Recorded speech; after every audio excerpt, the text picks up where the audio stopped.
The Oregon Ducks held their final live scrimmage of fall camp with the first game of the season around the corner next week against Boise State. Welcome to the Ducks Confidential Podcast. I'm Aaron Fentress of the Oregonian and OregonLive, and he is George Wrighster of On3 and the Unafraid Show. And what was that? Is that your uppercuts, or is that your running, or what? Yeah, and we pumped up, or? And we got a new partnership announcing on Tuesday too. Oh, announced! You're just rolling. Hey, George Wrighster's on fire. We pray for times like this to rhyme like this, so I gotta grind like that to shine like this. Oh, okay. He's got bars. Path, but we're still not at the destination. So I do want to tell everybody that I appreciate everything, man. I appreciate everything. I appreciate you guys watching this show, because me and Aaron have been able to do it together. It's clearly growing. You guys are making it dope, making it better, and there's no point in doing it if you guys aren't watching it, and we're happy that you guys are. Yeah, echo that. The numbers have been rising. It's pretty cool to see, and people stop bashing me as much, which I'm not sure if that's good or not. Maybe I've just been too positive lately. I need to. Aaron, I'm rubbing off on you, brother. I need to figure rubbing off on you. Right now I got offensive line is my only thing I'm harping on a little bit, but it's Aaron. See, I think the issue is that people saw you one way, but then when they see you with me, they're like, "Oh, he can't be that bad if George is hanging out with him." So. Well, I used to think that would be a thing with Jordan, Joey, and Anthony, but it wasn't. Hey, I'd be like, man, wait, these guys like me. Got to be higher, man. I mean, Joey is well liked. I mean, Joey is beloved. I'll say in right. So if he would put up with me, I can't be too bad. Yeah, And that's what I would think. But yeah, you've changed it. I bring the light out in your eyes. You bring the light. Yeah, let's not get too crazy. All right. Speaking of the offensive line, let's start there because talking about the scrimmage, just because I think this is going to be the most important and intriguing thing of the season. So apparently defense won again in the scrimmage. We'll talk more about that in a little bit. Well, they said it was close to last time, though. In the first scrimmage, they said it was close, but it was closer. Yes, it was closer, but the defense just, they had the edge. This time, it was none of that talk. It was not. It was like defense won. Okay. All right, we'll get to that in a second. But let's go to this, because Lanning was asked if he's identified the 8 that would probably be in the rotation. And his answer was a little confusing, but I settled on the fact that he was saying, yes, that had been done already. It's figuring out the 5 that's more complicated. So when I look at this list of linemen, though, it's like I see 3, 4, 5, 6, 7, 8, 9, 10, 11, 12 guys that have sort of been mentioned as being potentially in the mix. So if they're down to 8. Can I give you the 8? Yes, that's what I'm getting to. So okay. So I will give me your 8. I will name the ones, and then we'll see if I get to a 8. Now these are your for sure 8, or or George's 8. Like, these are the 8, or these are George's 8? I'm pretty sure that I have a very sneaky suspicion that this is probably the 8. At worst, I got 7 or 8. At worst, I got 7 of 8. Okay, who you got? Let's go. Fox Crater. Given. Poncho. Given, yeah. Iulian Utu. Utu would be a new. Yeah. Addison. Tommy Tofi.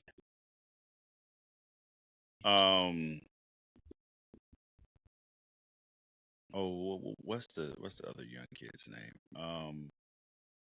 Ianacho or Keeley? Huh? Ianacho, Keeley, or Starskowski? I would go with Nacho. Right. That's 7. And then my 8th would be the kid out of Yale, I'd probably say. Bennett? Yeah.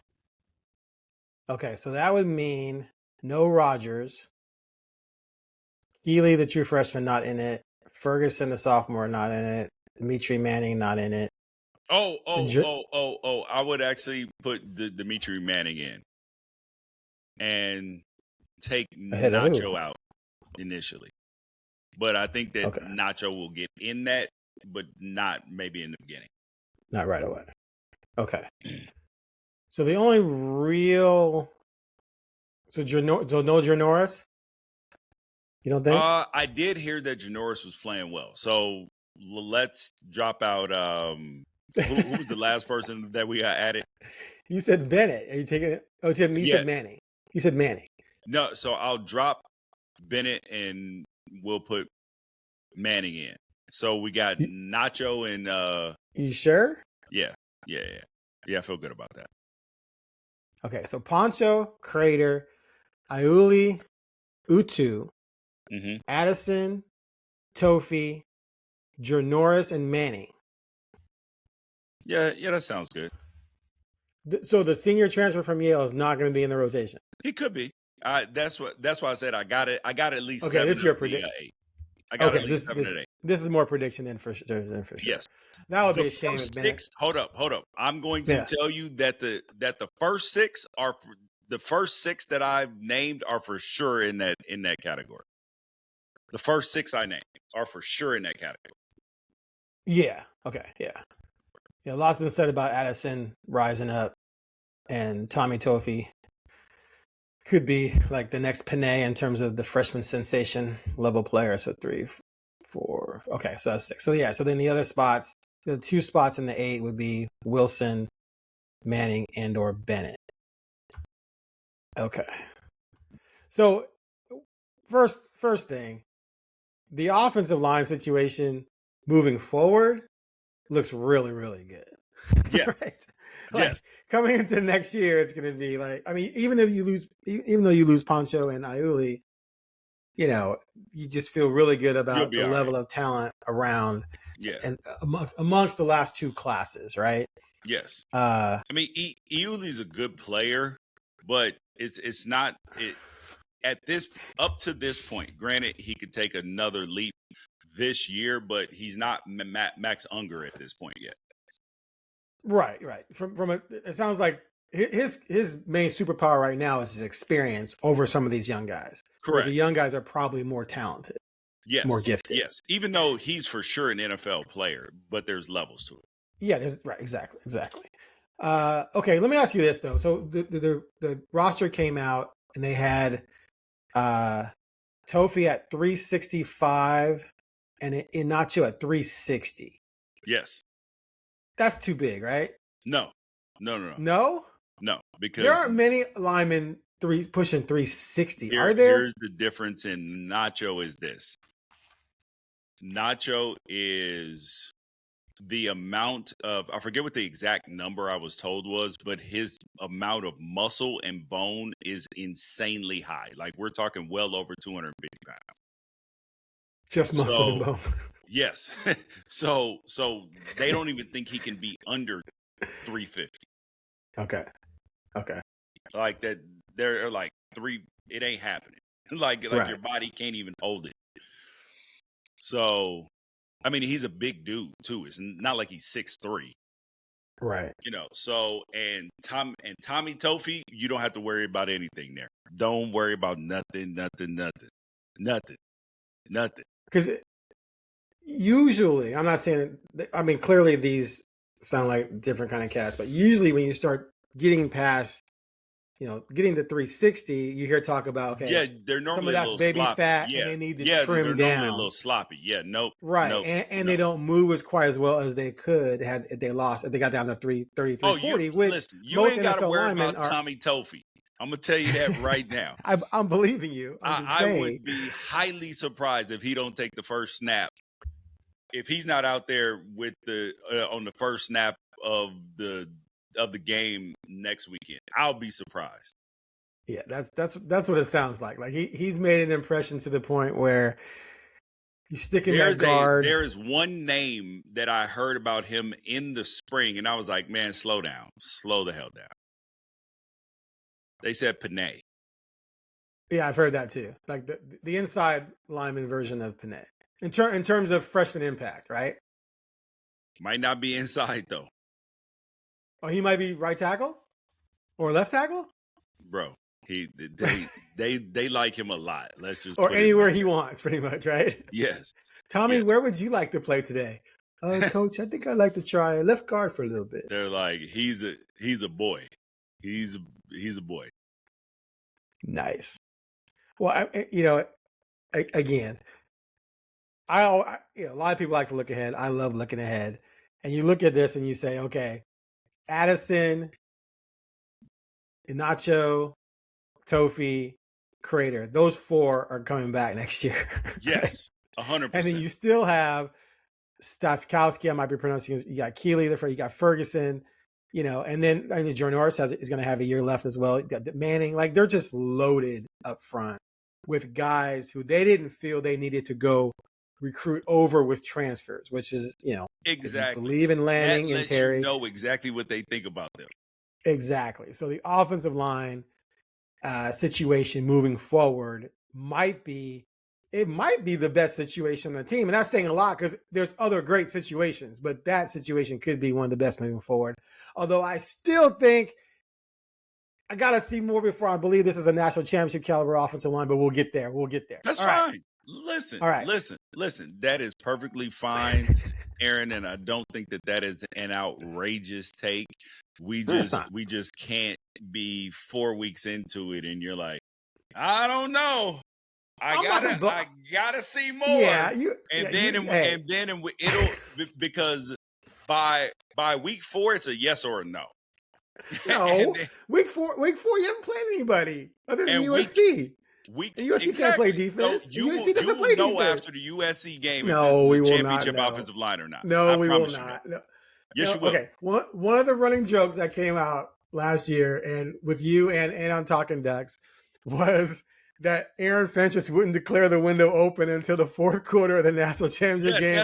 If Oregon's up 25 with 5 minutes to go, then I might say the window's open. But even after Penn State last year, when the whole nation was going crazy, I was like, I don't know. And the next week they lost to Indiana. So no, it's not going to take 4 weeks. I need to see them dominate against a legit defense. This is what we forget is that people continuously forget. And when you hear national people talking about Oregon, even some fans talking about Oregon, I'm not talking about Oregon fans. They act like last season was chopped liver.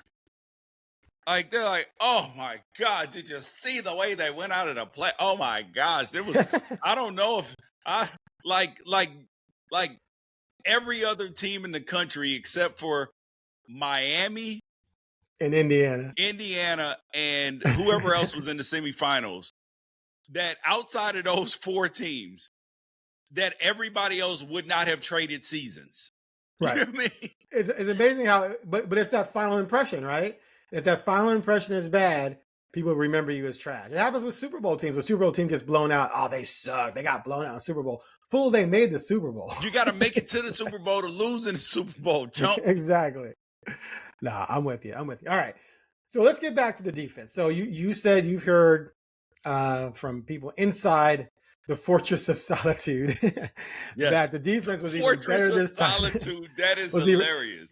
Here's what's funny, dude. So when we go to the facility for interviews up in the Hatfield Dowling complex, we walk between the old practice field where they're building the new structure and the side of the end zone side of the Mo Center.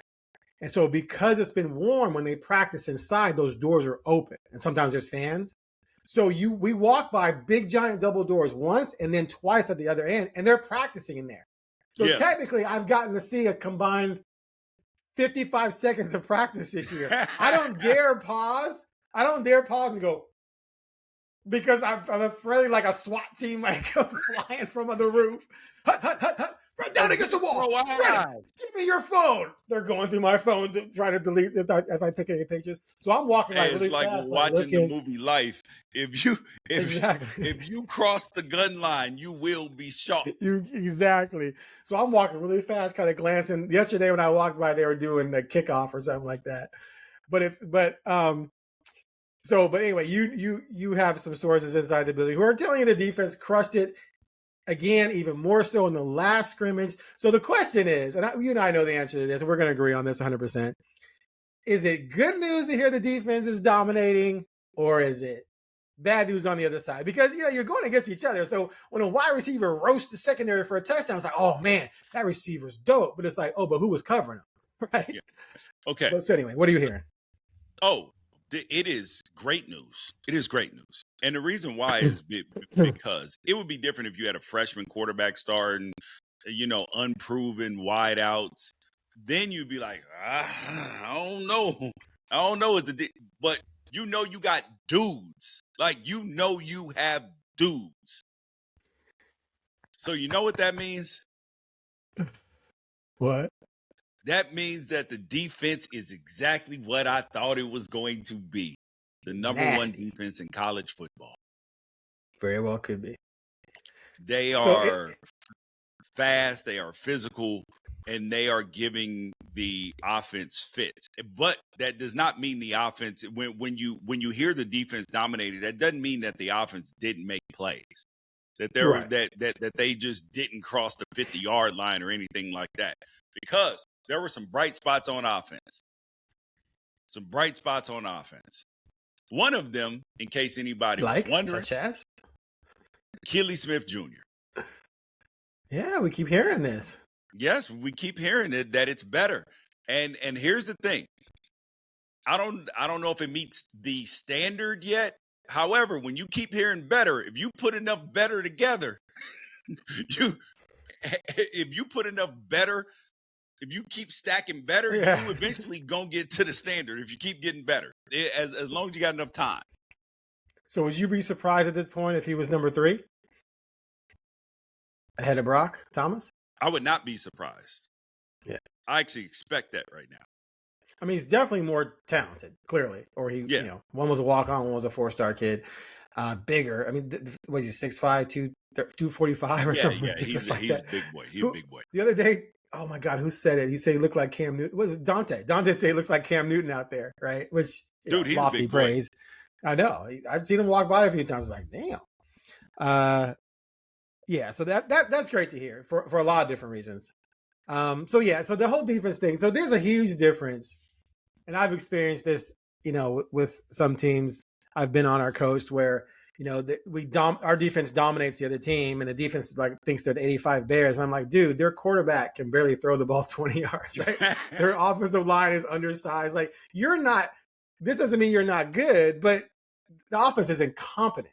So sometimes the defense might think they're great because they're shutting down the other team. But if the offense is incompetent, it doesn't mean anything. And then you play a good offense and you get lit, right? But this is a case where we know the offense is really, really good because we know the quarterback's going to be a first-round pick. We know he's stacked with running backs, receivers, and tight ends all over the place. We know the offensive line, even though I have a couple of caveats, is still extremely talented and good and probably has 4 or 5 guys who are going to end up in NFL training camps at some point. So if the defense is giving them fits, that's all positive. And it means that the vast majority of teams on the schedule are in trouble because they're not going to want to deal. And here's the other thing, too. In practices and scrimmages, a lot of that stuff is scripted to see certain things. Correct. From your offense. They are scripting you. Yes, correct. Right. So what you're doing is if I want to see Dante and DeCorian and Moore and McClellan work on some route concept, right? I'm not going to call a defense designed to stop that unless I'm trying to see him find another, go to the third or fourth option, right? You're going to script the defense to give them the read that you want to see them execute.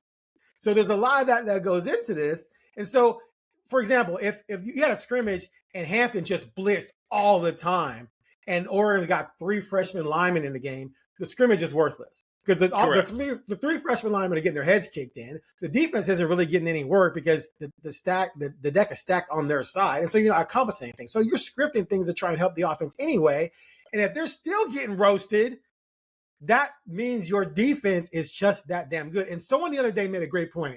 Behringer, I think it was, talked about the difference between, was it Behringer? One of the coordinators, I can't remember, talked about the difference between scheme, attacking scheme wise, and then attacking matchup wise. So scheme wise, you may have, okay, we're going to get this. I like this route against that. But then, okay, who's covering that route? if it's Deion Sanders covering that route, he ain't open, regardless of the scheme. If it's Aaron Fentress covering that route, he's going to be wide open within the scheme, right? And so they talked a lot about that. And so that's what Oregon's offense is dealing with. It's not just the X's and O's. It's literally the Joes, because the Joes on the other side are all going to be in the NFL. And the fact that they're giving this offense problems means that they are going to give almost everyone problems the entire season. And this definitely could be a pretty sick, disgusting defense. Aaron said it, not me. Aaron said it, not me. Hey, okay, we're going to get to another topic in a second, but let's go to it right now. So we can get, I'm going to ask you this, because this ties back into the defense. So give me your breakout player on the team, offense or defense, that's not an obvious star. Like, okay, Tatum and Mateo are obvious. I got one for y'all. Dante's obvious. Okay, who you got? I got one for you already. Brandon Smith, running back, Fresno. Someone mentioned him. Oh, dude, someone mentioned him the other day. Oh my, was it Mixon? Anyway, I get all the interviews kind of mixed up. But someone said he was tearing it up. Comparisons with him, but I say that with this. He's not ready to carry a full load yet. Right. He's got to put some more weight on, all of this stuff. But they love what they see out of that kid. Love. He was listed at, wait, am I looking for 6 foot 200? Is that right? That's pretty big dude. Yeah, but 17th rated running back in the country, 4-star kid. He's killing it. Yeah, but I think he has to develop more physically and I hear you. To be able to handle the load. Right. So I am. So what do they like? What's he showing? He's showing wiggle. He's showing speed. They're like, he's making cuts and runs for tutties that are supposed to be stops. Ooh. Okay. All right. But how is he going to break out if he's at best number 3 or 4? How's he going to break out? Listen, just he will be on the field. Just trust me. Would you say that Dier broke out last year? So make that your breakout freshman. Okay. Do you have another freshman? No, that's your freshman too. Sorry, I didn't tell you. I was going to ask you your breakout freshman as well. So let's make him your breakout freshman. Yes. He's your breakout freshman. So let me give you my freshman. So my freshman, see, to me, I mean, Tofi, but I think that's kind of obvious at this point.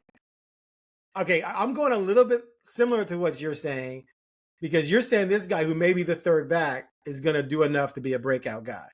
I'm going to say the same thing about Gatlin Bear at receiver, who may be the 5th or 6th receiver on this team. But the fact that this kid, I was a little surprised. No, I shouldn't say surprised, but 6 foot, 204 pounds is a very sturdy young man. Yes, right? It is. And this is a grown man, like not grown. I mean, he ain't got man strength yet. But my point is that he's not a typical freshman because he did his mission. So he's coming in bigger, stronger, wiser than a true freshman would normally come in. He's actually 6'2", 204, which is a big dude. So having that level of maturity, already having the physical size where you're not like, we have to put weight on him, right? He's 6'2", 204. And the fact that the guy runs a 3.9 40, I'm exaggerating, but that speed, like the things you can do with someone that fast on offense, even if they're not polished, whether it's just a deep drag or just a clear out route or just something, anything, you just get them out there like Devin Allen did, like Devin Allen was used back in the day. It's someone who is going to enhance everything you do on offense, because every defense has to say, holy crap, that guy will run right by us. And then, underneath them is DeCorian and McClellan, right? So I think he's going to find his way onto the field. I don't think he's going to have big numbers, but he's going to, let's say he just caught 20 passes. It's going to be for 420 yards and 5 touchdowns, that kind of year.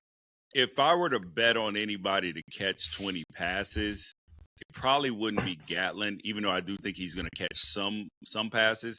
I would go with Jalen Lott first. Okay. Even though they're both going to play this year. But if I got to pick another dude who I think is going to break out this year, Right, non-freshman. And y'all got to pay attention to what I'm telling you right now. Okay, this is one of them. Peyton Woodyard. That's a good pick. I like that. Explain. Why you gotta get cocky? Let's just say he will have plenty of opportunities. What does that mean? It means he's going to have plenty of opportunities to make plays. Is he starting? I don't know.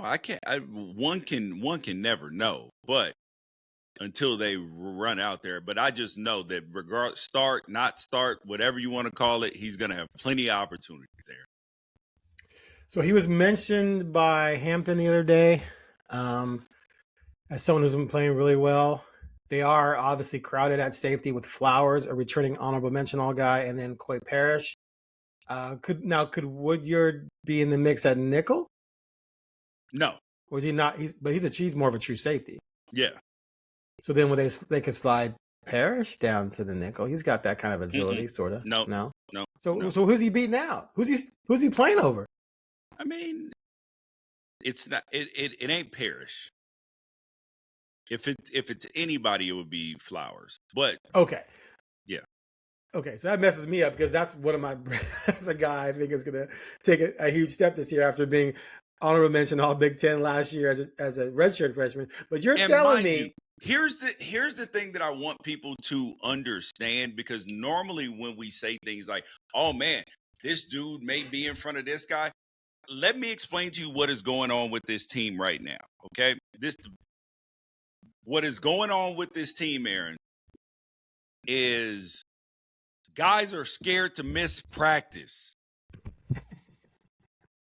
They do not want to be out. They're like, bro, because if I give this Thundercat some reps, who knows what could happen? Bro, they are bro, they redo the depth chart on the offensive line twice a week. The way you know they're like, if we started the game today, here's who would start. They chart everything at practice. Ain't no, oh man, the coach is screwing me, I'm not getting opportunities. Bro, you see the numbers. Like and the numbers are the deciding factor. It's not oh man, I just got a good gut feeling. Nah, player, what do the numbers say? So I don't want to make any mistake for anybody thinking that just because somebody may have moved in front of somebody or I'm mentioning somebody that the other people are playing poorly, because that's not what I'm hearing at all. That's an important part. Right. So So essentially you're saying that Peyton has elevated his play to starting caliber. Yes. Therefore, correct. He is going to warrant playing time, whether he starts or doesn't start. Correct. Because if you have 3 starting caliber safeties, you want to play them, right? Yeah. And then you allow their game performances to dictate reps moving forward, as opposed to right now you're relying on camp practice performances, which of course. And you know who else is taking a major leap? Who? Major leap. That boy number 6. I don't even know who number 6 is right now. De'Aaron Hill. Oh, is he? What was he last year? 27, 23? I can't remember. Yeah, it was 23. Okay. Major league. Mm-hmm. So he talked about really like promising Dante that he would improve his pass protection, which is usually the thing that young running backs struggle with the most, right? Yes. Because a lot of times in high school, if you're that good of a running back, you're probably not passing a ton, so you don't have to worry about pass protection. And usually in the passing play, if you're that great, you're in the route, right? They're trying to get you the ball. You're not gonna waste your 4-star running back in high school pass pro, and you're gonna get him the damn ball, right? So they come into college and like, oh wait, you want me to block the 250-pound linebacker? That's not my job. But he's apparently grown in that area. And another dude. Oh, here we go. Dylan Williams at linebacker. Yes, his name keeps coming up too, in reference to like the idea that Mixon and Jackson are clear starters. Maybe they are, but Williams is right there, Williams right? gonna play. There ain't Right. no keeping him off the field. Right. Yeah. I mean, Jackson played last year with Bryce and Mixon. Jackson had 40-something tackles, some special teams too, but yeah. But no, I mean, look, Lanning's goal coming in, clearly, you want to stack classes. You want to set the table to where you have a conveyor belt of talent moving through, and you're hoping to keep guys from entering the portal. And then now they lost a ton of guys to the portal, right? And a lot of people were freaking out about it, but you made the point back then. You're like, these guys entering the portal are, one, they're finding better situations, not just for this year, but for down the line, because sort of the writing's on the wall that there's so much talent and depth on this team. Starters. Like, right. That's when you get concerned, is when you lose starters to the portal. You didn't lose it. You lost somebody else's starters. You didn't lose your starters, if that makes sense. Right. You would have loved to keep, so like, don't make no mistake that they weren't expendable players. They were players that you would have loved to keep, the way then you didn't have to go in the transfer portal and get a couple other players, but they left for starting opportunities and way more money versus being a rotational player at Oregon. Right, 100%. But my other point was that Oregon, with the recruiting level, have been able to then slide a new set of people into those spots. And then, of course, you fill in here, like D tackle, clearly they brought in some veteran guys. But you're getting to the point now where it's so stacked, not only with talented guys, but guys who are fitting the system, guys who are growing within the system. You're able to develop them, where all of a sudden, boom, you have a stacked room.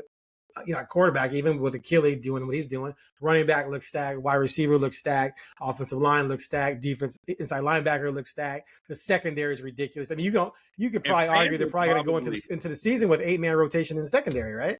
Yeah, and fans are probably. I want to point this out: is that, do you know what names that nobody is mentioning all camp? Really, nobody's really mentioning Dante. They're just the obvious stars, Nobody is mentioning. Have you heard anybody mention Amari, Bear, Mateo, or Tatum?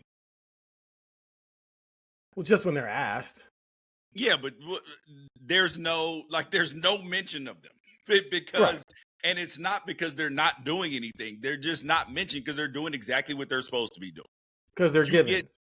The people that get mentioned are people that are doing things outside of what you expect. So don't worry that the coaches aren't like bringing up names like Brandon Finney, the Ford starting defensive lineman, Coy Parrish, like without them being asked. Don't worry about that. They're not. You don't hear them talking about Jeremiah McClellan, Evan Stewart, and and DeCorian. Like, they barely even make the highlights, except for that one-handed catch that DeCorian had. Like, they barely even make the highlights, because it's like, hey, there's nothing to talk about. They just doing what they do, which is excellent work when you're not surprised when they're like, except for the only thing that you've heard about Evan Stewart, you were like, yeah, he's having the camp of his life. And okay, move on. We already knew he was good, right? Yeah. Okay. And another news, water is wet. So my other breakout, non-obvious star is Devin Jackson. So Devin Jackson talked to the media yesterday, and I don't think I've ever been around Jackson because I didn't really spend much time next to him at media day. I don't think he came out for very many interviews last year, but usually they walk in through the back door. And so they just go from there onto the podium. But he came in from one of the locker room doors, which goes down a little hall and then through the media room. So he walked right by me. Dude,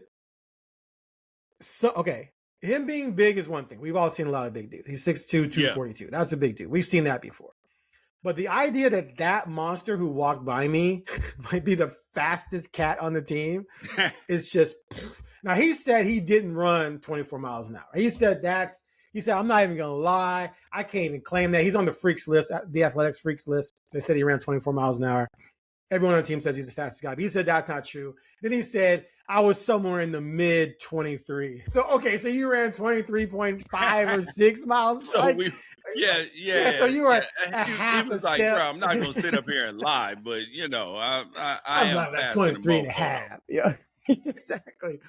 But like, this is one of those guys where you just, my mind thinks, this is what you create on Madden, right? I'm gonna create this ridiculous freak of an athlete with 99 speed at linebacker, right?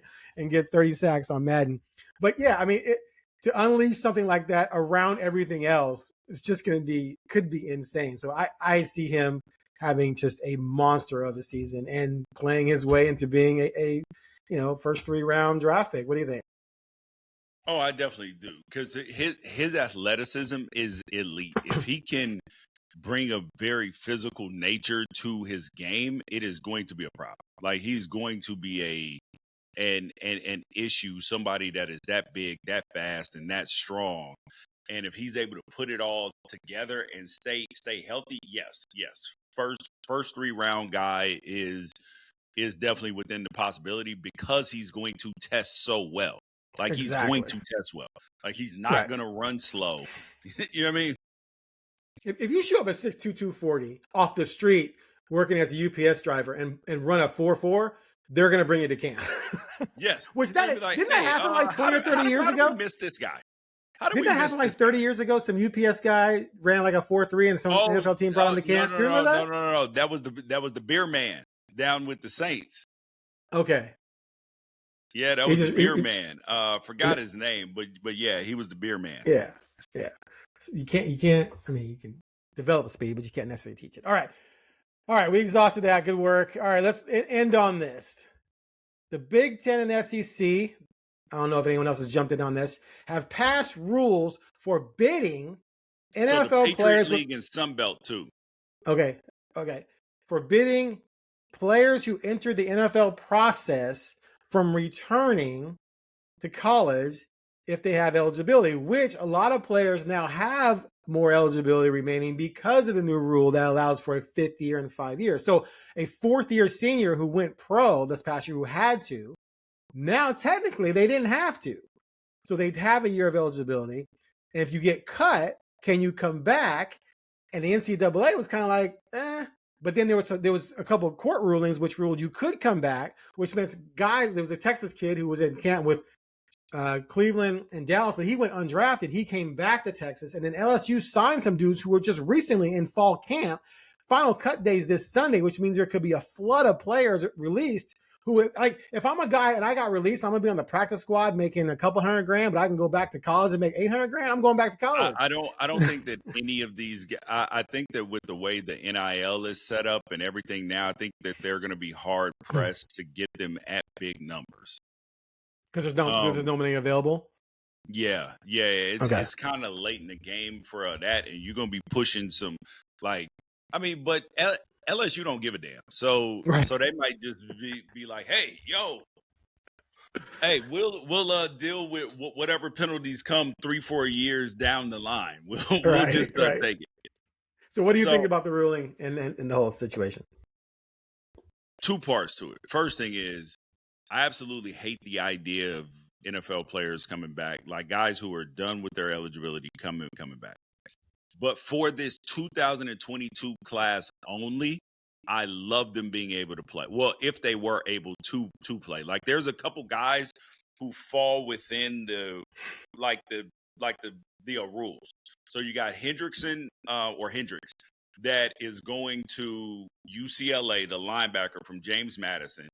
You have the Indiana guys may be able to play, Wyatt and Daly, if they get TROs. The Castellanos can play over with Texas Tech. Like, there's a few guys who fall through the cracks who did not get drafted, who did not who weren't underclassmen, who declared for the draft one, who did not get signed by an NFL club. They might have just went for a tryout but never got signed. Right. or just didn't even get anything because like Castellanos, they asked him to come as a wide receiver and he was like, nah, I'm good. So now he has an opportunity to go back to college. So this is very, very interesting. I could see if a guy declares, over-evaluates himself, doesn't get drafted, goes through a rookie mini camp as an undrafted free agent, doesn't really see a future and wants to come back. I could kind of like say, okay, I could get with that. To me, if you go into fall camp, right? If they brought you into fall camp, that's I draw the line there. And Lanny made a great point. He said, look, we have our team set. If I go out and bring in 5 guys who get cut, they're clearly going to be starting caliber guys for us. So now I'm going to tell 5 guys in my starting lineup that, oh, you're not starting now because I brought in this guy from Cowboys camp, Bears camp, Saints camp, whatever. And you've been working your butt off since, like, that's just not fair. And I love hearing him say that. Like he thinks that once you go to the NFL, you're in the NFL and that's it. If it doesn't work out, it doesn't work out. You're not going to come back to Oregon. Yes. Especially someone else's guys. Like it's one thing if Oregon, let's say Noah had a year left and things weren't going well for Noah and you brought Noah back. That to me would be different. But going out and getting a former Georgia running back, it didn't work out for him and now he got cut by the Cowboys. Exactly. I'm gonna bring him in and start him over Jordan Davidson. No. To me that would just be classless. So anyway. Yes. And that's honestly the part that's frustrating about Lane Kiffin is you're sitting there like, what more do you need? I know. What more do you need? You got damn near as much as he $50 million can, roster. You went and bought Jordan Seaton. You got 3 quarterbacks out of the portal. 3. You got everything that you need. And now you're like, well, if we don't sign him, somebody else will. So let's put him on our team. It's like, bro, you're disrupting the ecosystem in your locker room. But the thing is, Lane Kiffin don't give a damn. He's a mercenary. He doesn't care. 100%. He's a personal mercenary.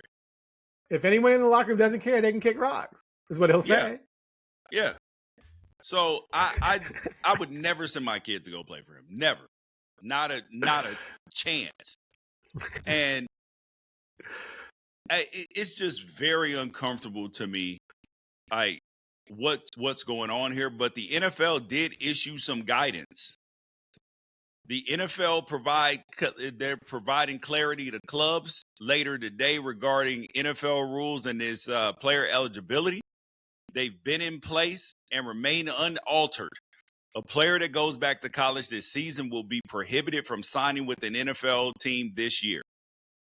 A player signed to an NFL contract who is subsequently cut is a free agent. He may sign with other NFL clubs, the CFL, or return to college, but that player is considered a free agent and will not be subject to a future draft. Right. So you can't go to college this season and then if the NFL team wants you, go back to the NFL this year. Correct. That would be wild. Imagine a guy coming. And you're not eligible for next year's draft either. Right. So you would have to get signed as a free agent. If a player could come wait, hold on. If a player could come to college, play a few weeks, and all of a sudden a team's like, hey, we have a hole here. Let's bring back that guy we cut who's now playing for Alabama. And then he jumped back. Then now you're minor, but now you're officially minor leagues now. You're officially minor league. Let's just scrap it and go to a minor league system. Yeah, that would be Which nasty. Basically they have a minor league system. It's called the practice squad. That's what the practice squad is. They're minor league system. They just don't play in games. So all right, cool. Yeah, I don't like it. I don't like it at all. And it's just NCAA is to blame. So it's wild what's happened to college football. Like it's unbelievable. But as you keep saying, I keep telling people this too. We can all complain about it. We can all cry about it. But people are tuning in, right? See, I think that this is the thing that we need to separate. Because on one hand, college football has never been better. Okay, never. Like the product on the field, the excitement. It's becoming a 12-month-a-year sport. It's never been better. But at the same time, it's never been more chaos going on either. Right. But we love chaos. Americans love chaos. Are you kidding me? Look at the WNBA. I mean, we're not going to get into the WNBA drama. Let's not even go there. But my point is, all that drama enhances the league. Like it just does. It just, when you have people caring about things beyond basketball, it enhances your league because you get different eyeballs who are all of a sudden interested. So college football, as crazy as it is, people love that stuff. That's why reality TV shows, that's why the Kardashians are the Kardashians. The Kardashians aren't billionaires because they're talented. They're billionaires because they made a TV show where they create manufactured chaos. And people tune into it. It's just how it is. Man. So, and man, they sell the brand. Exactly, you sell the brand, but you sell the brand. Look, I've never watched a Kardashian. I've never experienced a lifestyle, all of it. I've never watched a full episode of the Kardashians, but when I came across the clip of Kim and one of them actually hitting each other, I watched that. I was like, wow. No. They were that was not manufactured. They were no. I know it looked real. Like I was like man. Fascinated by it, and then I stopped myself and I thought, dude, why are you watching this? Like, but I was like, they look like they're really fighting. So that's my point, though. Really chaos. Fighting. I know chaos brings in. They go through phases like every other siblings where like they don't talk for a while. Right. Sometimes, but as they get older, they understand that this is a business. Right. And that you can't so they build guardrails around their own personal relationships. Like some are like, we won't work together in this capacity, but we will in this capacity.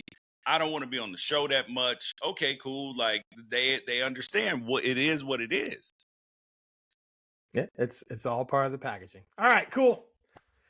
Thanks for listening and watching the Ducks Confidential podcast. We'll be back next week with our preview of the opener and our season preview. I'm going to challenge you, George. We're going to go through each game and give our predictions. You can't have them go undefeated. You got to give me at least one L. What? It's not how this works. Okay, you have the freedom to do what you want, blah, blah, blah. I'm going to give at least one L. We know what that's going to be. Anyway, all right. Catch y'all next week.